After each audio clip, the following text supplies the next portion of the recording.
There we go. Thank you for the introduction. So I'll get right to it. So in this talk, we are interested in applications involving outsourcing computation. So any setting where one entity uses or hires another entity to store and process its data.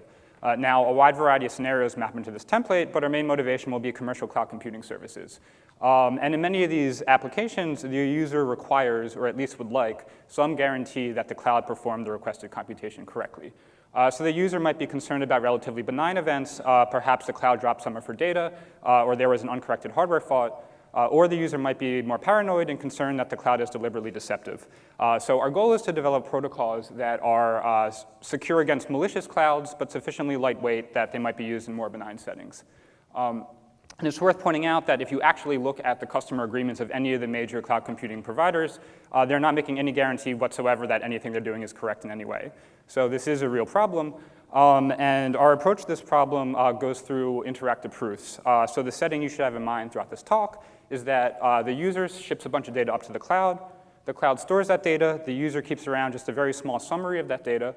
So an important feature of our protocols is that the user can compute the summary in a one-pass streaming manner, and in particular does not have to keep a local copy of the data around. This is important if the user has more data than she can store on her own, but that is the only time I'll mention this important property. And then at some later point, the user will ask the cloud a question about its data, possibly in the form, here is a computer program that I would like you to run on my data using your vast computational resources, and the cloud will return the answer. And then the user starts challenging the cloud, receiving a series of responses, and eventually the user has to decide whether or not to accept or reject the answer as correct. So a little more formally, in any interactive proof, there are two parties, a prover and a verifier. The prover solves a problem, tells the verifier the answer, and then tries to convince the verifier the answer is correct. And the interactive proof has to satisfy two properties. The first is called completeness, which roughly says that an honest prover will convince the verifier that the answer is correct. And the second is called soundness, which roughly says that if the prover returns the wrong answer, the verifier will catch the prover in a lie with high probability no matter what. And it's worth emphasizing that this is an information theoretic security guarantee. It must hold even against computationally unbounded provers. Now, before I can actually tell you about our work, I need to tell you about prior work that we build directly upon. So at the heart of our work is a remarkable interactive proof protocol due to Goldwasser, Klein, Rothblum from 2008, which is highly efficient for problems in NC, by which I mean any function with a small depth circuit or equivalently an efficient parallel algorithm. And you might ask, if the problem is in NC, then in some sense it's easy. It has an efficient parallel algorithm. Why do you even need a prover? The verifier could just solve the problem on her own. And the answer is that with this protocol, the verifier runs very quickly, essentially in linear time. And this is much faster than the verifier could run without a prover. So the verifier is gaining something, even though the problem is in NC. And what's more, in this protocol, the prover requires only polynomially more time than what's required to just solve the problem without a correctness guarantee. So at least in theory, this protocol appears to have all of the properties one could want in an interactive proof, at least for problems in NC, a very fast verifier, an efficient prover. So does this yield a practical protocol? So the short answer is not out of the box. And the biggest reason for this, as I'll argue more concretely in a little bit, is that the prover actually does have to do a lot of extra work to give this guarantee of correctness. So a naive implementation of the prover in this protocol would experience a cubic blowup in runtime. So if the original problem took time n, the prover is going to run in time at least n cubed. And in theory, that polynomial blowup is not a huge deal. But in practice, that is completely untenable. So let me give you just a little context about how the protocol actually works. So the protocol assumes the computation is represented as an arithmetic circuit. And the prover begins the protocol by making a claim about the output of the circuit. And now the protocol proceeds in iterations with one iteration for each layer of the circuit. The purpose of the first iteration is to reduce the prover's claim about the output to a claim about the gates feeding into the output, in the sense that it is safe for the verifier to believe the claim about the output as long as the verifier also believes the claim about the gates feeding into the output. But of course, the verifier cannot check this claim on her own, because doing so would require evaluating these gates that are very deep in the circuit. So the next iteration reduces the second claim to a claim about the previous layer, and so on and so forth, until you get to a claim about the input. And the verifier sees the input directly and can just check that claim on her own. And now you see why this protocol is targeted at small depth circuits. The cost to the verifier grows linearly with the circuit depth.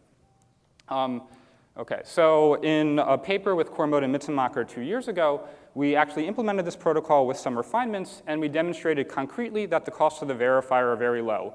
So the verifier at this point now runs in truly linear time, and the communication and space costs are also minuscule, relative to solving the problem locally.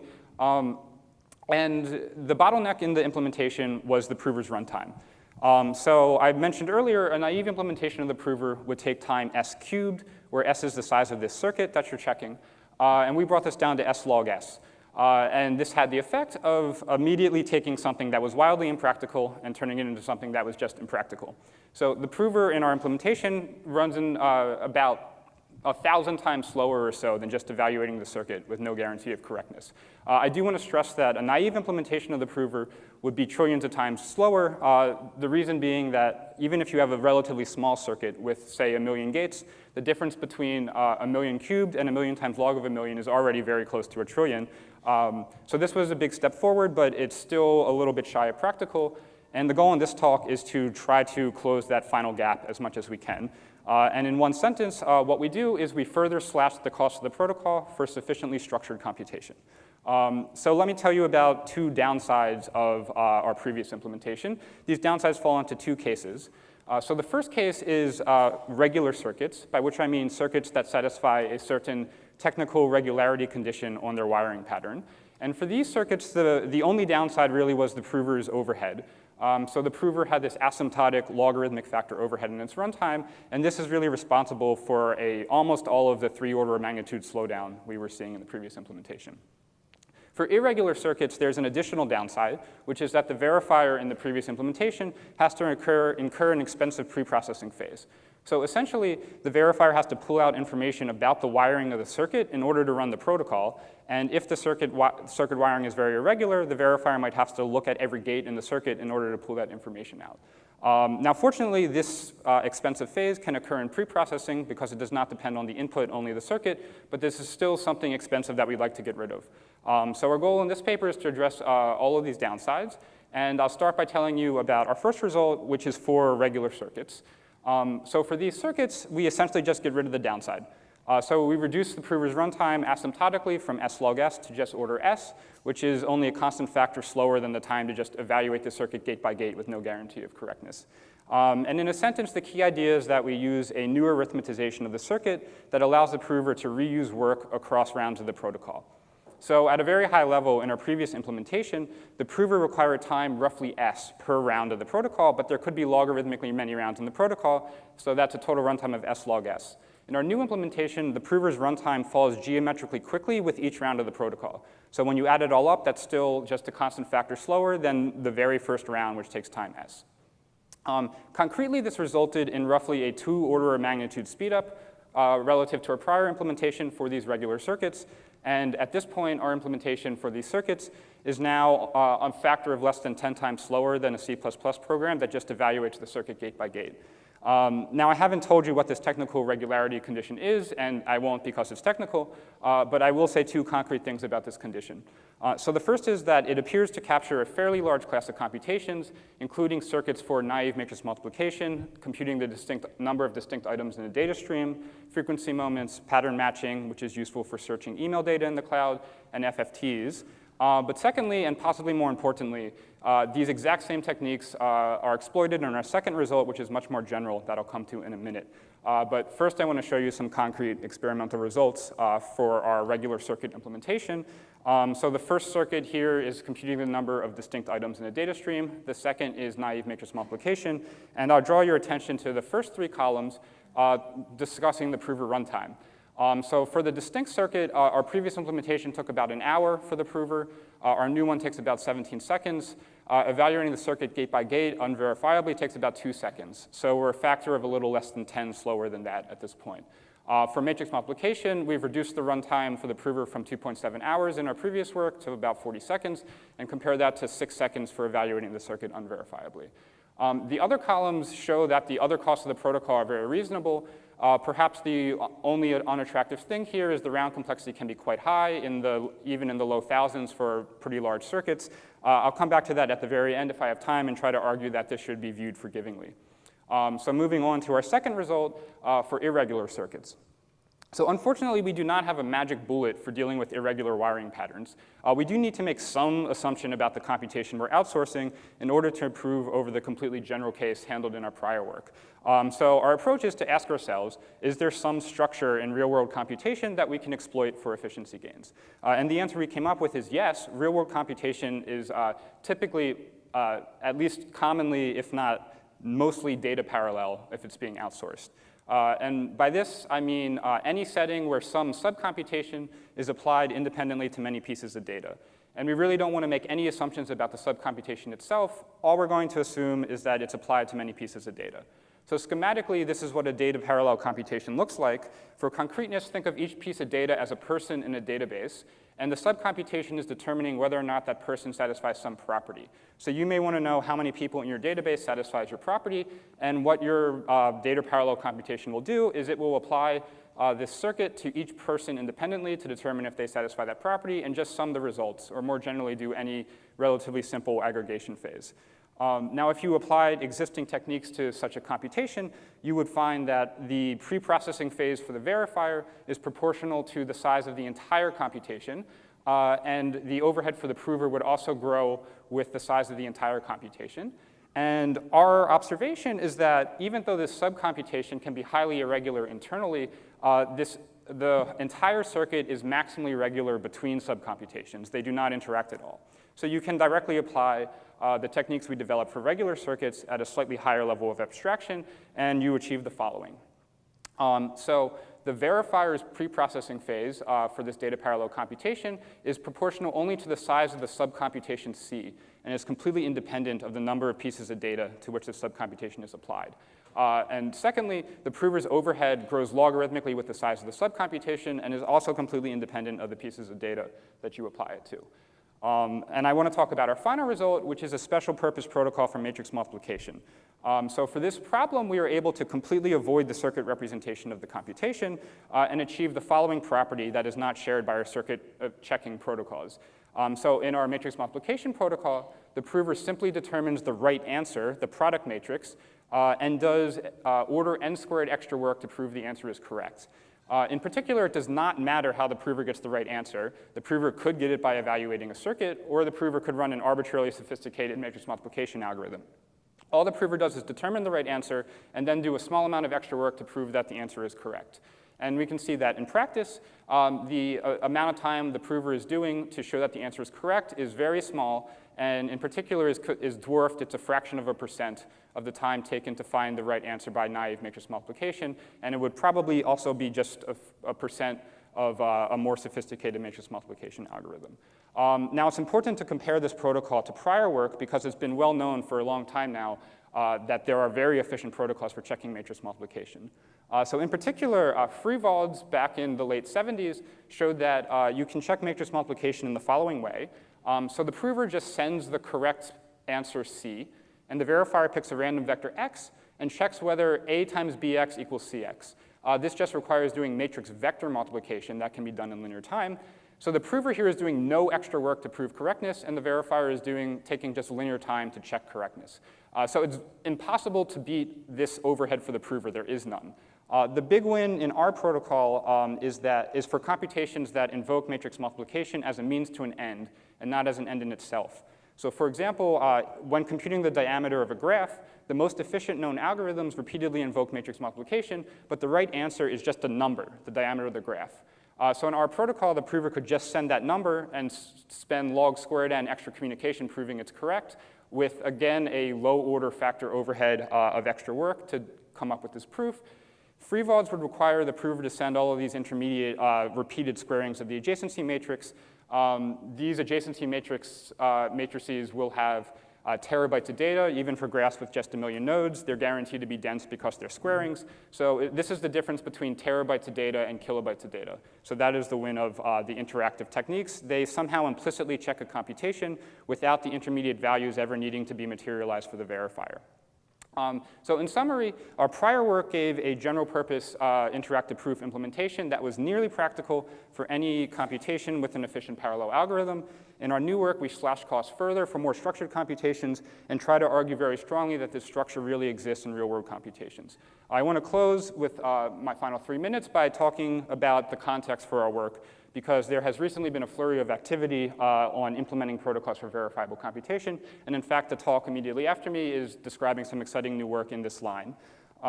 So there's actually been 2 different approaches being pursued. The main one that's seen implementation so far is work on argument systems with preprocessing for circuit evaluation. There have been at least 8 papers on this subject in the last couple years. And I want to, at a high level, compare and contrast the 2 approaches. So the advantages of our approach are as follows. Firstly, we are secure against computationally unbounded provers. The argument systems are only secure against polynomial time provers. Secondly, we require no or minimal preprocessing for large classes of computations. So no preprocessing for regular circuits, minimal for data parallel computation, whereas preprocessing is inherent in these particular argument systems that require preprocessing. Thirdly, we achieve unmatched prover efficiency when our techniques are applicable. So none of the related work is reporting costs that resemble anything like a factor of 10 slowdown. It's typically 3 orders of magnitude or more right now. The disadvantages of our approach are essentially generality. Obviously, our approach is only applicable to small depth circuits. While many of the computations being outsourced do have inherent parallelism that the GKR approach can exploit, this is certainly a limitation. Possibly an even more important one is that we do not support non-deterministic circuits. So I think you will hear plenty about these in the next talk, but the high-level point is that non-determinism turns out to be a very important resource for turning high-level computer programs into small circuits. So while our techniques might be the most efficient if run on a deterministic circuit of a given size, we might ultimately have to run our protocols on larger circuits because they must be deterministic. Finally, we do have fairly high round complexity. It can get into the low thousands for large circuits. I want to argue that this should be viewed forgivingly for several reasons. The first is that a 100-fold speedup for the prover will dwarf the slowdown that you get from round-trip delays for waiting for 1,000 messages, as long as the computation is even of modest size. So I would argue that if we get to a point where the round-trip delays are truly the bottleneck, then we've already come a very long way. Secondly, many people might not realize this, but web browsers typically send a separate request to a web server for every image or script that's in a web page. So this can easily get into the hundreds already just when you're loading a web page. So when you see if, something like our protocol uses 1,300 rounds, that shouldn't immediately scare you away. And finally, in practice, you might be willing to use something like the Fiat-Shamir heuristic. It's only secure in the random oracle model, but this generically removes interaction completely, and this might be reasonable in practice. There's another approach being pursued based on short PCPs, argument systems that compile short PCPs into argument systems. At a high level, this approach never requires preprocessing for the verifier. That's why that's the major win of this approach. The argument systems from the previous slide avoid the use of short PCPs, and as a result, they do require preprocessing. The high-level downside one might expect is that this probably introduces some additional concrete overheads for the prover, and it remains to be seen just how large those overheads are or how small. So I want to just very briefly close with some future directions. I'll skip the top one, actually, and just make a shameless plug for some upcoming work. So I've just spent the last minute talking about the limitations of the generality of the GKR approach, which are due to us working in this very restrictive information theoretic setting. So in some upcoming work with Vu, Waugh, Fish, and Blumberg, we have developed a two-prover interactive protocol extending the GKR techniques. And the high-level message is that when you move to the two-prover setting, the disadvantages all go away. We can handle deep circuits. We can handle non-determinism. So I think the two-prover model has some practical interest. In addition, Batansky and Chiesa showed just last year at Crypto that MIPs can be compiled generically into single-prover argument systems. Disclaimer, this does use currently impractical techniques to do the transformation, but they might get more efficient in the future. And conceptually, this shows that the GKR approach, when combined with cryptography, can yield asymptotically efficient single-prover argument systems. So that is the last thing I want to say. Thank you.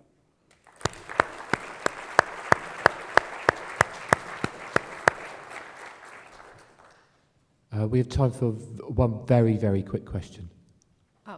So I just wanted to ask, and there's a I guess now there are several verified computation implementations, including Pinocchio, the SNARK4C paper, which is also in this session, and also Michael Wallfish and the students had a bunch of papers.